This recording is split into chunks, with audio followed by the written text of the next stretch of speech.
Tapping in. Are we live?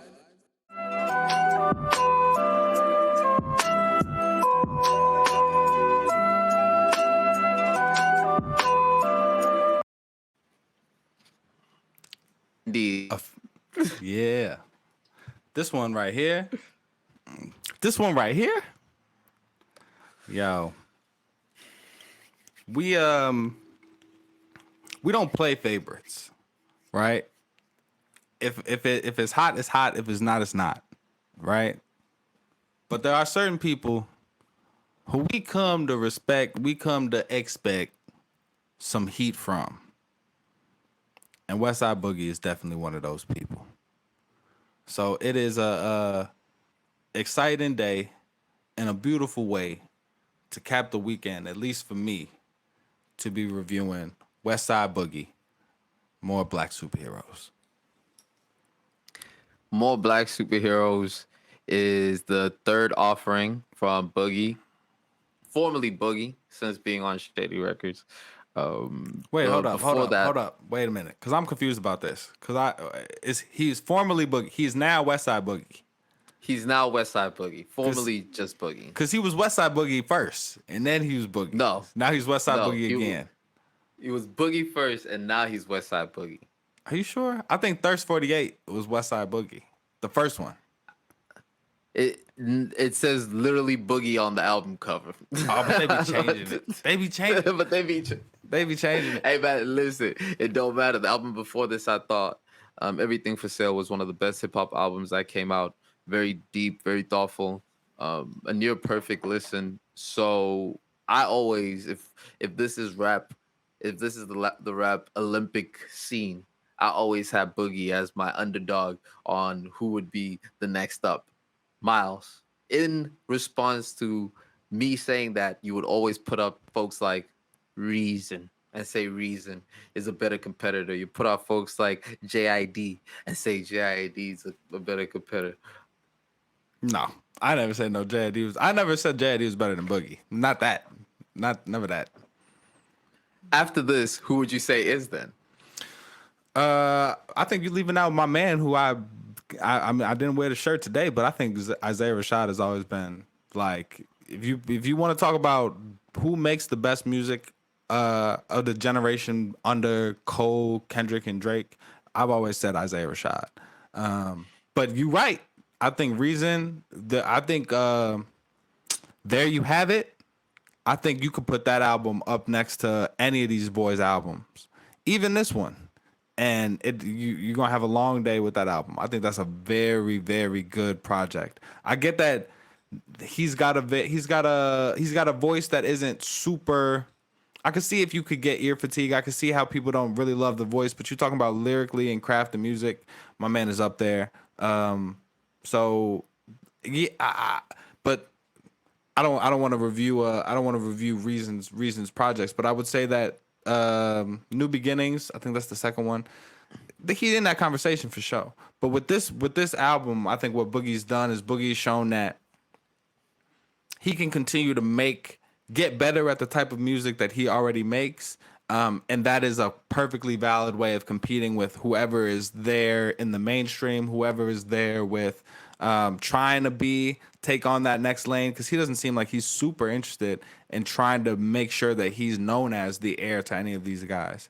I think he's really just showing that the music that he makes can stand with anybody else. So while I don't know if I would say that this puts him immediately at the front of that pack, I would say that he ain't falling off, and the other guys should be scared.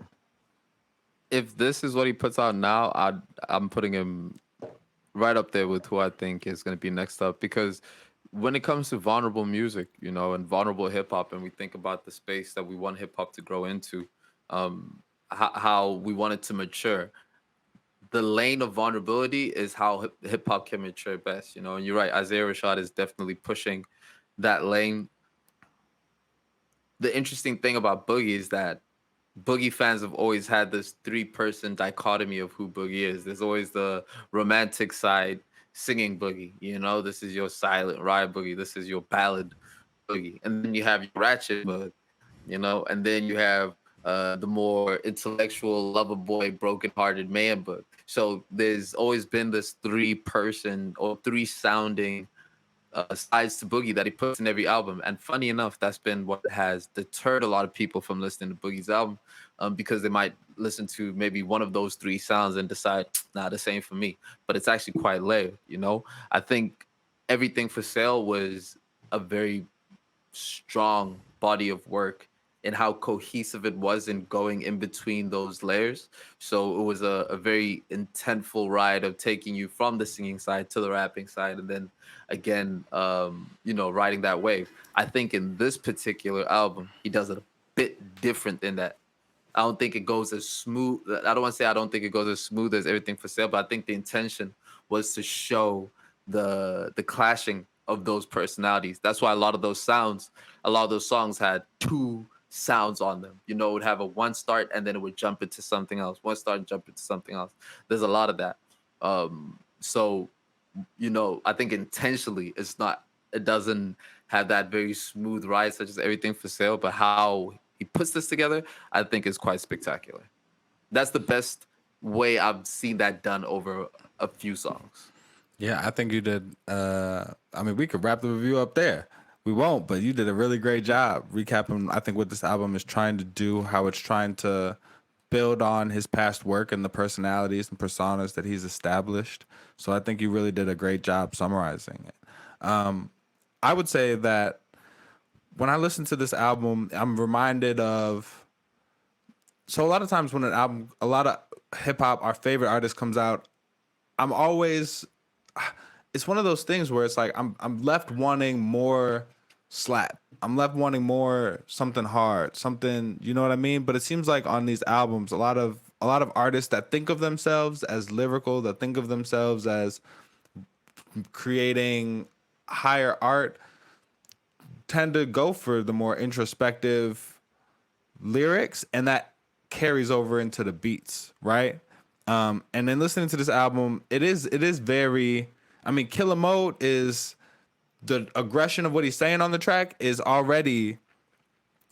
I don't know if dampened is the right word, but it's the word I'm gonna use by the floweriness of the instrumentals, right? So he continues to do that, and it's very reminiscent to me of Vince Staples. We can get into our behind the scenes hot takes on this album in a Mm. second, but I think what this album does for me is it satisfies, even if I'm like, I know Boogie can make more songs like more songs like Can't Even Lie that really have that slap to them. The content makes me, I'm glad I got this because of what he's saying on it. And that's just an interesting trend in rap to me, for people to be picking these more. Rap is a lot more down tempo, I think, than it was in the late 2000s these days. You agree?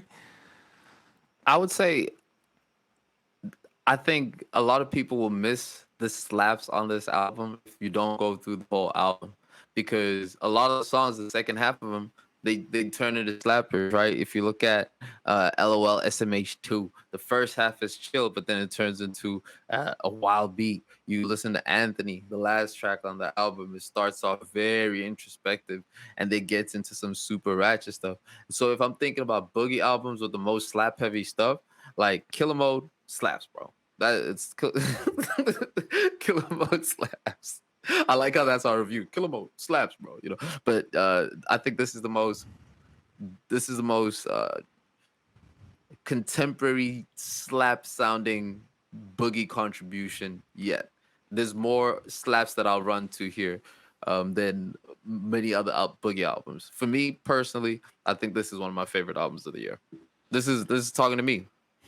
I agree. This is one of the best offerings that I've heard this year. And I don't want to belabor the point of just like the down tempo beats, but yeah, I just feel like it's when what Kendrick put forth, what we've heard from J. Cole recently. It's a lot of. It's interesting that rappers are going that direction. Hot takes, right? I heard this album. I said, what is the difference between Westside Boogie and Vince Staples? Not that I don't know the answer, but just that I think that's a question. When you listen to Ramona Park Broke My Heart And when you listen to this, what would you say differentiates those two projects and I think Vince artists? Staples is very, very talented. I think is what it is. I think Vince Staples is extremely talented because you're right. I didn't even make that connection, but now that you're pointing it out, Bless you. it's obvious. You know, I get sneezy when I talk about good hip hop. So I think Vince Staples is extremely talented. There, yeah, that makes you question really how good he is because he drops two albums almost within a span of the year, which embody this similar type of dichotomy. Boogie is able to get very articulate in his introspection. I think is the main difference, right? Where um yeah, I think Boogie's able to get a lot more vulnerable when it comes to what he chooses to rap about. Whereas Vince Staples is he's able to, I wouldn't say his rapping gets as vulnerable per se.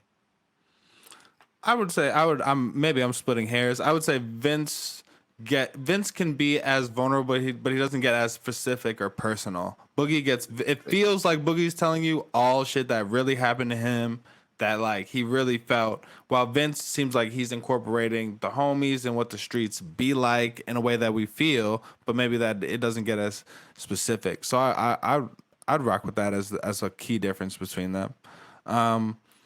I would say, to me, I would say that Boogie has a lot more differentiated sounds, right?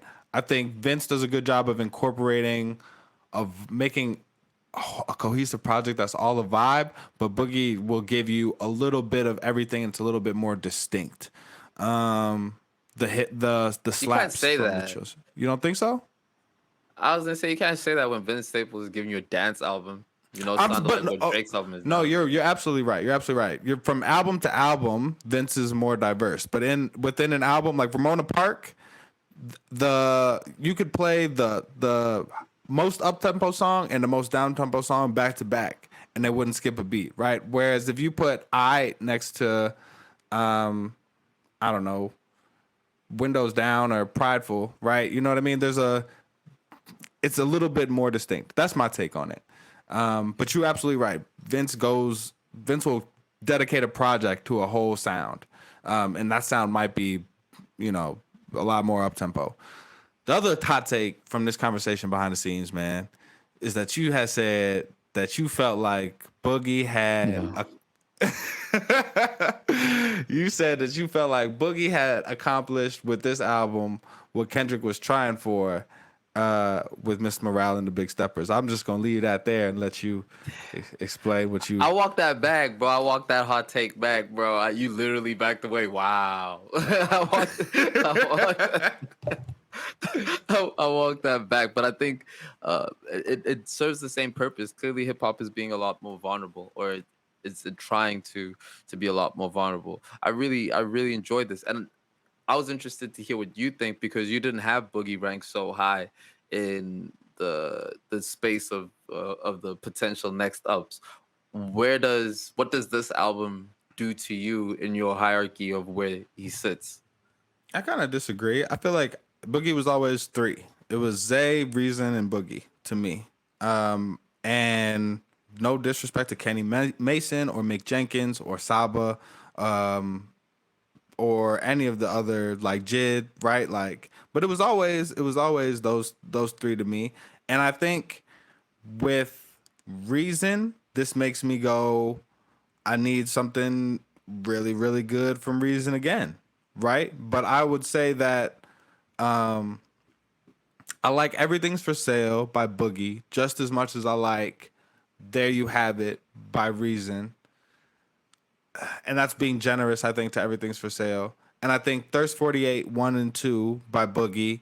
I kind of feel those about as much. Those are worth about as much as Beginnings to me by Reason. Maybe a little bit more. So the two could go back and forth. But I don't think this quite puts him over Isaiah Rashad for me in that race. Though this project, if I had to rate it, I would give it a 4.5 out of 5. I think it's really, really good.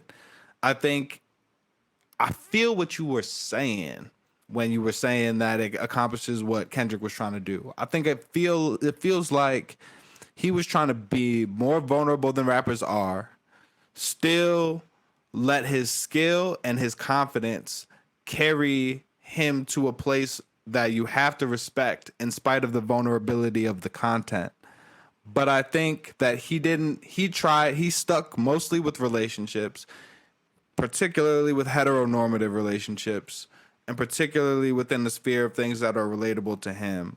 Whereas Kendrick went a lot further, I think, in trying to take on multiple perspectives and address topics that I don't think he fully has a crystallized thought on, but allowing people to see the vulnerability of being unsure about what you're talking about, I think is a little bit different than what's accomplished here.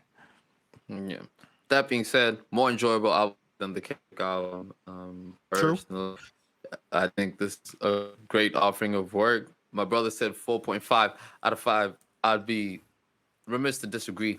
Put this at a 4 point. This has been I've been rinsing this album. I have been playing this album nonstop since it came out in all different types of settings. I can't wait to hear this driving down Cape Town by Signal Hill, bumping this out loud, man. It should be a treat to hear and grow with this album. Hit the people with your highlights one time. Oh man, where do I start? This is a near perfect killer.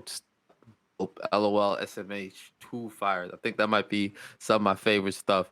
Ratchet Bug, Anthony at War. For me, man, this is like an 8 out of 12 album. Very, very high percentage. I like a lot of these songs. Those are my favorite. What about yours? I'm stuck on Stuck. I saw that at the Color Show, and I thought that was fire from there. Stuck. I like Killer Mode, but it's really Stuck. Can't even lie. War, and that Ratchet Bug. Those are those joints that I really. This is, yeah. This is a fire next step, fire next phase for my man Boogie. Always appreciate getting to review great hip hop. We know we can never keep up. Another one of my favorite artists, Kevin Gates, dropped. No, we're not reviewing that Drake. Damn. I'm playing. Maybe. What else, man? The Dirk dropped the deluxe. I feel like there's some R&B stuff that I'm sleeping on, but man, hope y'all having a good summer, bro. Lupe Fiasco dropped as well. Oh, true, yeah. There's been a whole lot of albums. There's been a whole lot of music that's dropped. Next week, we're going to come back in here and talk potentially about Black Odyssey, who I think personally, is the black horse in all of this. Really? Black Odyssey.